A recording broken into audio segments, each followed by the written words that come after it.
এই মুহূর্তের সবথেকে বড় খবর, মমতা বন্দ্যোপাধ্যায়ের সরকারের বিরুদ্ধে ঐতিহাসিক রায় কলকাতা হাইকোর্টে বড় ধাক্কা খেল মমতা বন্দ্যোপাধ্যায়ের সরকার। এবার অনুদান বন্ধ করার কড়া নির্দেশ হাইকোর্টের। কি হয়েছে চলুন বিস্তারিত দেখে নেওয়া যাক। তার আগে অনুরোধ, ভিডিওটি ভালো লাগলে লাইক, কমেন্ট, শেয়ার এবং সাবস্ক্রাইব করতে একদম ভুলবেন না। চলে আসি বিস্তারিত খবরে।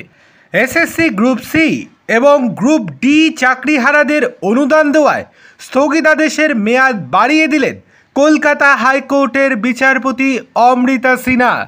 তার নির্দেশ, আগামী 30শে জানুয়ারি 2026 পর্যন্ত কোনো রকমভাবে অনুদান দিতে পারবেন না মমতা বন্দ্যোপাধ্যায়।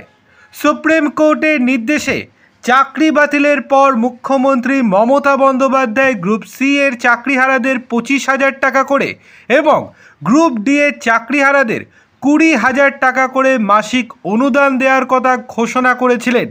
এরপর তার এই ঘোষণার পরিপ্রেক্ষিতে হাইকোর্টে মামলা হয়।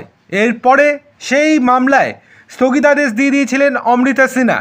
আজকে আবার এই মামলা শুনানি শুরু হলে আজকে বিচারপতি অমৃতা সিনহা ম্যাম পরিষ্কার জানিয়ে দিলেন 30শে জানুয়ারি 2026 পর্যন্ত কোনো রকমভাবে অনুদান দিতে পারবে না মমতা বন্দ্যোপাধ্যায় সরকার।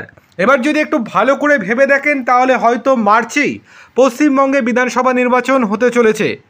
এবার সেক্ষেত্রে জানুয়ারির মিডিলে বা ফেব্রুয়ারির শুরুর দিকেই হয়তো ভোট ঘোষণা করে দিতে পারে নির্বাচন কমিশন।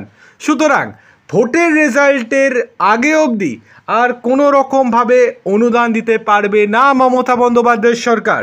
সুতরাং একটা বড় ধাক্কা খেলো যে রাজ্য সরকার, সেটা আর বলার অপেক্ষা রাখে না।